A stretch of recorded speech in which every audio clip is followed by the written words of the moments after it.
বলে পিসি পিসি করলো ধারা, পিসির ফাঁদে পড়লো তারা, পিসির জন্য তাদের জীবন শেষ হলো, তাদের শুধু ত্রিহার যাত্রা। উনি যদি ধর্ম নিয়ে যদি এত ভালোবাসে, তাহলে কাব্যিকে সূর্যনগরে তাহলে যে ঠাকুরকে পিজার বেড়ে তুলে তখন কোথায় গেছিল সেই শাহিন ঘোষ?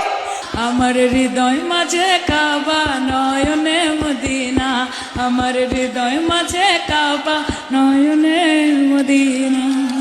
শাহিন ঘোষের মতন মেয়েকে আমি ধিক্কার জানাই। ইনি কোনো ধর্ম নিয়ে, ইনি কোনো ধর্মকে ভালোবাসেন না, কারণ ধর্ম নিয়ে কিসের রাজনীতি? সেটা তিনি মুসলিম হোক বা তিনি হিন্দু হোক, কখনো কি কোনো দেব দেবী কাউকে নিয়ে এভাবে হিন্দু যে ভাবাবেগকে আঘাত করা কি যায়?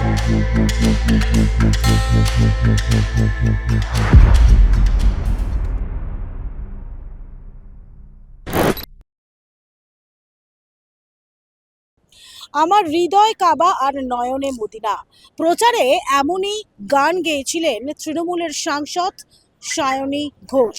কিন্তু এই প্রচারের উদ্দেশ্যে বা ভোটের রাজনীতিতে জয়ী হওয়ার জন্য যেভাবে দুধেল গাইদের তোষণ করেছিলেন এতদিন ধরে, কিন্তু এবার কি তার ভোল বদলাচ্ছে? তার কারণ এই মুহূর্তে হিন্দু যারা দেব দেবীরা রয়েছেন তাদেরকে নিয়ে পোস্ট করা শুরু করেছেন সায়নী ঘোষ। নমস্কার, আমি তুলিকা রায়, বেঙ্গল লিবার্টি পর্দায় আপনাদেরকে স্বাগত জানাচ্ছি। এই দুধেল গাইদের তোষণ থেকে যেভাবে হিন্দুদের প্রতি ভক্তি ভালোবাসা সায়নী ঘোষের বেড়ে গিয়েছে, সেটা নিয়ে ইতিমধ্যে অনেক প্রশ্ন উঠছে। আমরা রেবেকা মোল্লার সঙ্গে এ বিষয়ে কথা বলবো, তার কারণ তিনি একজন মুসলিম হয়ে এই বিষয়টাকে ঠিক কীভাবে দেখছেন। নমস্কার, আপনাকে বেঙ্গল লিবার্টিতে স্বাগত জানাচ্ছি। এই যে আপনি তো একজন মুসলিম সম্প্রদায়ের মানুষ, এই যে সায়নী ঘোষ যখন প্রচার করে সে সময় বারংবার তার মুখে শোনা গিয়েছে প্রচারের সময় আমার হৃদয় কাবা, চোখে মদিনা, নয়নে মদিনা, এই যে গানগুলো হিন্দুদের কে যেভাবে অপমান করা এবার মুসলিমদের যেভাবে সমর্থন করা, এটাকে আপনি কিভাবে দেখছেন? আমি এইটাকে প্রথম বলবো ধিক্কার জানাই শাহিন ঘোষ। কারণ যে নিজের ধর্মকে যদি না ভালোবাসে, সে অপরকে ধর্ম কী করে ভালোবাসবে? যে ঠাকুরকে খণ্ডক পোড়ায়, যে শাহিন ঘোষ দে দে পাল তুলে দে, দে দে পাল তুলে দে, মাঝি হেলা করি না, ছেড়ে দে নৌকা আমি যাবো মদিনা, ও দয়াল মুর্শিদ যার সকা তার কিসের ভাবনা, আমার হৃদয়েতে কাবা নয়নে মদিনা, এটাই বলেছিল। মুর্শিদ যার সখা তার কিসের ভাবনা, আমার হৃদয় মাঝে কাবা নয়নে মদিনা, আমার হৃদয় মাঝে কাবা নয়নে মদিনা। আর আমি শাহিন ঘোষকে বলছি, দে দে পাল তুলে দে, আর দেরি করিস না, ছেড়ে দে নৌকা আমি যাব দিল্লি, আমার হৃদয় মাঝে মুদি নয়নে শুবিন্দু, যার হৃদয়েতে অমিত শাহ, নয়নে শুবিন্দু অধিকারী। তাহলে এই শাহিন ঘোষের মতন মেয়েকে আমি ধিক্কার জানাই। ইনি কোনো ধর্ম নিয়ে, ইনি কোনো ধর্মকে ভালোবাসেন না, কারণ ধর্ম নিয়ে কিসের রাজনীতি? কিসের রাজনীতি ধর্ম নিয়ে? এখন শাহিনী ঘোষ ভাবছে তো আমি আর বাঁচতে পারবো না। আমার মনে হয় এই শাহিনী ঘোষকে যদি এত মুসলিম হয়, যদি ওরা স্বপ্ন জেগেছিল, এনাকে অবিলম্বে আমি মাননীয় শুভেন্দু অধিকারীকে বলবো, মাননীয় অমিত শাহজিকে বলবো, মাননীয় নরেন্দ্র মোদীজিকে বলবো, এনাকে টেনে হিঁচড়ে পাকিস্তান নাহলে বাংলাদেশে পাঠিয়ে দিই। আমি তো শুরুই থেকে বলেছিলাম যে আমি কোনো ধর্ম নিয়ে রাজনীতি করতে চাই না, এবং ধর্ম নিয়ে মমতা বন্দ্যোপাধ্যায় উনি বলে তো আমি মমতার শিক্ষায় শিক্ষিত, মমতার দীক্ষায় দীক্ষিত, শাহিন ঘোষ প্রতিটা স্টেজে বলেছিলেন। তাহলে ওনার মমতার শিক্ষাটা ওনার কাছে, উনি মানে শিক্ষকদের শিক্ষিত উনি হয়ননি। উনি যদি শিক্ষকদের শিক্ষিত যদি হতেন, তাহলে শাহিন ঘোষের মুখে এই ধরনের কথা বলছে, আমার মন বলছে ওনাকে টেনে হিঁচড়ে বাংলাদেশে পাকিস্তানে পাঠিয়ে। আর এই বলার জন্য ওনাকে আমার মন বলতে বলে পিসি পিসি করলো ধারা, পিসির ফাঁদে পড়লো তারা, পিসির জন্য তাদের জীবন শেষ হলো, তাদের শুধু ত্রিহার যাত্রা। আমার মন বলছে ওনাকে টেনে ত্রিহার যাত্রা এখন উদ্রে উঠেছে ধর্মের প্রতি। তাহলে এক মহিলা কত ধর্মের উপর শেষ করতে চায়? আচ্ছা, আমার প্রশ্ন হচ্ছে এই 2015 সালে যখন সায়নী ঘোষ তৃণমূল কংগ্রেস যোগদান করেনি, সে সময় একটি পোস্ট করেছিলেন, টুইট করেছিলেন, যে টুইটে শিবলিঙ্গ রয়েছে এবং শিবলিঙ্গের ওপরে একটা একটা জিনিস রয়েছে।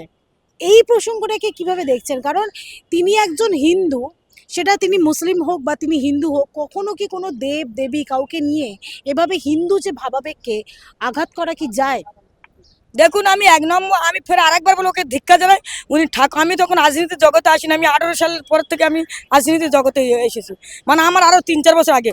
আমি ওনাকে ধিক্কার, উনি ঠাকুরকে খণ্ড করেছিল শিবলিঙ্গে, যেটা বলতে চাচ্ছেন আমি ঠাকুরকে, ও তো ঠাকুরকে বলতো। অভিষেক বন্দ্যোপাধ্যায়কে আমি তো বলেছিলাম যে একদিন এই 6 মাস আগেকার কথা বলছে যে ও অভিষেক বন্দ্যোপাধ্যায়কে পড়েছে। কারণ আমরা প্রায় দেখেছি কয়লা চুরি করেছে, চাকরি চুরি করেছে, ধর্ষণ করেছে, মার্ডার করেছে, খুন করেছে, বালি খেয়েছে এবং গোটা পশ্চিমবাংলার মা বোনেদের ব্লাড খেয়েছে, গোটা পশ্চিমবাংলার মা বোনেদের চাকরি খেয়েছে, গোটা পশ্চিমবাংলার মা বোনেদের ইজ্জত কুকুরের মতো শেখ শাহজাহানদের হাতে, ফলতায় সেই জাহাঙ্গীরদের হাতে তুলে যাচ্ছে। কিন্তু যৌথ সম্পত্তি আমরা কোনোদিন আজও দেখি, এই যৌথ সম্পত্তি খেতে। কার যৌথ সম্পত্তির কথা বলছেন?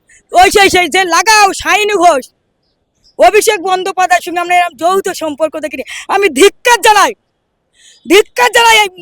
ওই জন্য বলে আমার পেছন থেকে টুইট করে। কিসের পেছন থেকে? একজন নারী হয়ে এই নারীর জাতেরকে কলঙ্ক। কারণ ওই জন্য তো মমতা বন্দ্যোপাধ্যায় কোনো নারীকে সম্মান দিতে শেখেননি, যিনি নারীকে বারবার এড বেঁধে দিয়েছিলেন যে কুমারী মেয়ে ধর্ষণ করলে 30,000 আর বেহালা ধর্ষণ করলে 20,000, পুরোপুরি ধর্ষিত 40,000।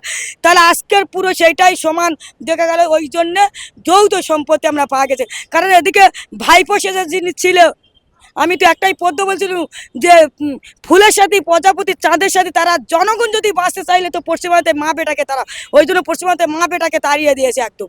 যে ভাইপোকে নিয়ে তো উনি রাজনীতি করেছিলেন, সেই ভাইপোর সঙ্গে যৌথ সম্পত্তি সেই শাহিনী ঘোষ।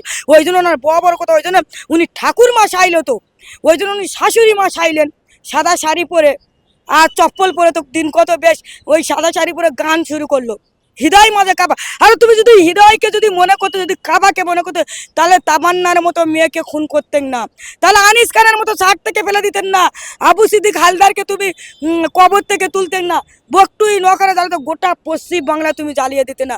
তুমি হিন্দু মুসলিমের রাজনীতি করতে, মানে দেখাতে চেয়েছিলেন ওনার মতন যারা অবৈধ যৌথ, তারাই ওই যেমন ফিরাদ হাকিম, ওরও ওই রকম পাওয়া যাবে। আর একটু সময় হোক পাওয়া যাবে। শওকত মোল্লা, গিয়াস মোল্লা এবং সর্ব জায়গায় ওদের যৌথ সম্পত্তি। কেন? এটা কি পশ্চিমবাংলাকে মা বোনেদের তোমরা দেখাচ্ছ? এটা আর মেনে নেবেন না। তাই পশ্চিমবাংলার জনগণ ঠিক করে নিয়ে তো ওদের তাড়িয়ে দিয়েছে। আর শুধু তাড়িয়ে দিলে হবে না, ওদেরকে টিয়ারে ভর্তি করতে হবে। বলে আকাশ ঘিরে মেঘ করেছে, মমতা যাবে মাঠার, ভাইপো যাবে জল আনতে টিয়ার নদীর ঘাটে। টিয়ার নদীর কালো জল অনেক রকমের ফুল, আর পশ্চিমবাংলার জনগণ তুলে নিয়েছেন তো পদ্মফুল। কিন্তু ওই তিহারে যাবে পিসি ভাইপো, পৃথিবীর কোনো বাপ বাঁচাতে পারবেন না। আমি আবারও ভবিষ্যৎবাণী বানিয়েছি, অভিষেক আর মমতা বন্দ্যোপাধ্যায় তিহারে যাবে, তিহারে যাবে, তিহারে যাবে। যেমন 6 মাস আগে থেকে আমি ওনাদের একদম বেঁধে দিয়েছিলাম ভবিষ্যৎবাণী যে মমতা বন্দ্যোপাধ্যায়কে চুলের মুঠি ধরে নবায়ন থেকে নামিয়ে কালীঘাটে বসাবো, আর কালীঘাট থেকে ওপার হয়ে সেটা একদম পুরো প্রতিটা ওয়ান মিডিয়ায় বলেছিলাম, এবং ওয়ানিপুরে আমি দায়িত্বতে ছিলাম, সেখানেও বলেছিলাম। আচ্ছা, এই যে মুসলিমদের যে আল্লাহকে নিয়ে যদি কোনো মন্তব্য করা হয়, যেমন ধরুন পাকিস্তান বা যে সমস্ত মুসলমান যে বাদী যে দেশগুলো রয়েছে, সেই দেশে যদি বা কোনো রকমভাবে তাদের যে ভগবান, তাদেরকে নিয়ে যদি কথা বলা হয়, তাহলে কিন্তু তাদেরকে খুন করে দেওয়া হয় বা তাদেরকে শাস্তি দেওয়া হয়। এটা কি ভারতবর্ষ বলেই এই হিন্দুদেরকে নিয়ে বারংবার ধরে, হিন্দু দেবদেবীদের নিয়ে বারংবার ধরে মন্তব্য করা হয়, সনাতনী ধর্মে আঘাত করা হয়, তাহলে কি এই সায়নী ঘোষের শাস্তি হবে না? নিশ্চয়ই হওয়া দরকার। কারণ যে আল্লাহ সেই ভগবান, সেই গড়, সেই ওয়াদাও তিনি এক, লা শরীক আল্লাহ তানা করে শরীক অংশ। যে আল্লাহ, আমরা আল্লাহ বলি, আপনারা ভগবান। শাহিনী ঘোষের একার ইয়ে দিলে হবে। মমতা বন্দ্যোপাধ্যায়কে প্রথম টেনে একেবারে কারাদণ্ডে ভর্তি করা উচিত। যেমন আমরা জেল কেটেছি 28 দিন, 13 দিন, 7 দিন। মমতা বন্দ্যোপাধ্যায়কে আমার মন বলছে আমাদের মাননীয় শুভেন্দু অধিকারী কেন এখন চুপ করেছে চিফ মিনিস্টার, ওনাকে টেনে এখন প্রথম জেলে দেওয়া, তারপর ওর সাথে সাথে চেলাগুলো দেওয়া উচিত। শাহিনী ঘোষ তো একাধার হওয়া উচিত। কেন হিন্দুদের উপর আক্রমণ হবে, কেন মুসলিমের উপর আক্রমণ হবে? এটা ভারতবর্ষ, এটা পাকিস্তান নয়, এটা বাংলাদেশ নয়। ধর্ম নিয়ে তো রাজনীতি হচ্ছে এতদিন ধরে, মুসলিমদের তোষণ করার জন্য, মুসলিমদের সমর্থনে এই যে গান গাওয়া। আর এখন এই মুহূর্তে আমরা গতকাল একটা টুইট দেখছি, সায়নী ঘোষ একটি টুইট করেছেন যেখানে পুজো করছেন ভগবানকে এবং ফেথ আনসিন বাট ফেল্ট, এমনটা বলছেন। অর্থাৎ ভগবানের প্রতি তার আস্থা এই মুহূর্তে জন্মাচ্ছে 4 মের পরে। উনি জেলে দেওয়া বলে, ওই জন্য আমি হিন্দু ভাইদের বলবো ঝাঁটাপেটা করতে পারছেন। যদি আমাকে বলে না যে ওকে ঝাঁটাপেটা করতে, ওই মুন্ডু থেকে আমি ঝাঁটাপেটা করে নিচে নামিয়ে দেবো। কারণ কদিন আগে দুর্গাপুজো তো নাটক করলে, তো উনি যদি ধর্ম নিয়ে যদি এত ভালোবাসে, তাহলে কাবদিকে সূর্যনগরে তাহলে যে ঠাকুরকে পিজার বেড়ে তুলে, তখন উনি কোথায় গেছিলেন? তখন কোথায় গেছিল সেই সায়নী ঘোষ, কোথায় গেছিল সেই দেব, কোথায় গেছিলেন মহামিত্র, কোথায় গেছিলেন সেই ইটালি বাঘ, কোথায় গেছিলেন সেই শতাব্দী, কোথায় গেছিলেন সেই গামলা সায়ন্তিকা, কোথায় গেছিলেন? আর এখন মানে উঠে উঠেছে, এখন হিন্দুদের কাছে ভালো হচ্ছে, তখন মুসলিমদের, এখন জানেন তো মুসলিমের কাছে তো ঝেঁটাপেটা করবে, কারণ মমতা বন্দ্যোপাধ্যায় সিপিএম কংগ্রেস এরা হিন্দু মুসলিমের দাঙ্গা লেগে গেছে 1950 সাল থেকে 1952, 1982 ওয়াকফ বিল থেকে, মাদ্রাসা মসজিদ থেকে এবং কুরবানি থেকে সব দাঙ্গা লেগে গেছে এই মমতা বন্দ্যোপাধ্যায়, এই কংগ্রেস, এই গান্ধী পরিবার, এই রাহুল গান্ধীর ওই জন্য পরিবারটা গুলিই মরেছে এবং বোমে মরেছে, এদের এমন নোংরা পরিবেশ। আর সেই নোংরা পরিবেশ সিপিএম কংগ্রেস, আর তার সঙ্গে এই 15 বছরে সেই পিসি এর দুটো নামাজ পড়লে উনি এই সংখ্যালঘু দরদি, তাহলে সংখ্যালঘুদের জন্য উনি কি করলো? উনি যদি মুসলিম দরদি হলো তাহলে উনি সংখ্যালঘুদের জন্য কি করলো? এর দুটো নামাজ পড়লে ইফতার পাঠে ইফতার খেলেন এবং এবং ইয়ে মনোজাত করলেন।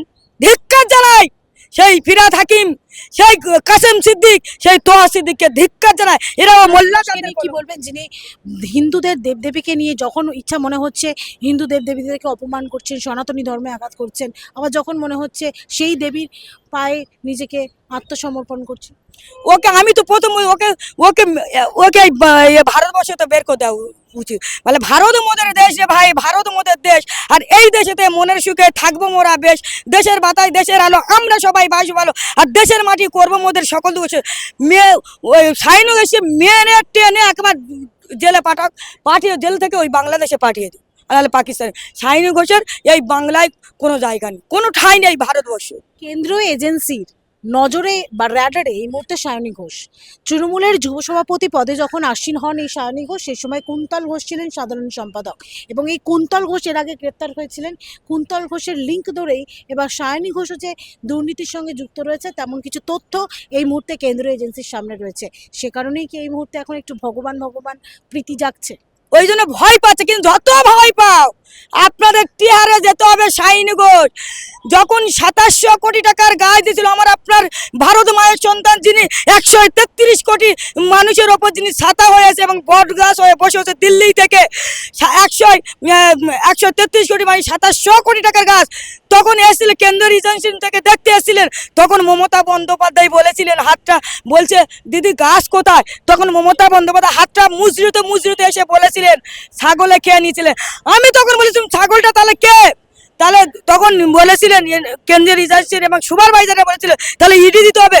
আমি তখন বলেছিলাম ছাগলটা হলো ওই কুন্তল ঘোষ, ছাগলটা হলো সায়নী ঘোষ, ছাগলটা হলো অভিষেক বন্দ্যোপাধ্যায়, ছাগলটা হলো রুজিয়া ব্যানার্জি, ছাগলটা হলো মহামিত্র, ছাগলটা হলো মমতা বন্দ্যোপাধ্যায়, ছাগলটা হলো গোটা আইফাত, ছাগলটা হলো শওকত মোল্লা, ফিরহাদ হাকিম, গিয়াস মোল্লা, ফলতাজ জাহাঙ্গীর, শামীম আহমেদ। ছাগলটা গোটা 294 সিটে মমতা বন্দ্যোপাধ্যায় ছোট বড় পৌরসভা থেকে, নয়না ব্যানার্জি থেকে এবং সায়ন্তিকা থেকে, এরা সব ছাগল।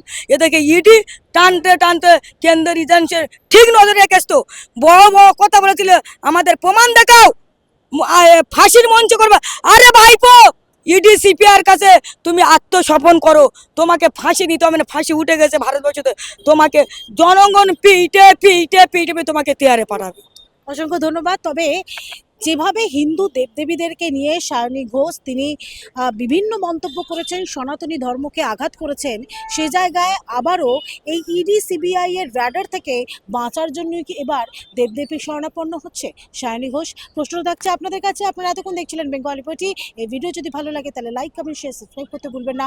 www.bengalipati.com এ আপনাদের জন্য রয়েছে সমস্ত খবর সাজানো স্বাধীন কাজহীন গেরিলা সাংবাদিকতার পাশে দাঁড়ান। অসংখ্য ধন্যবাদ।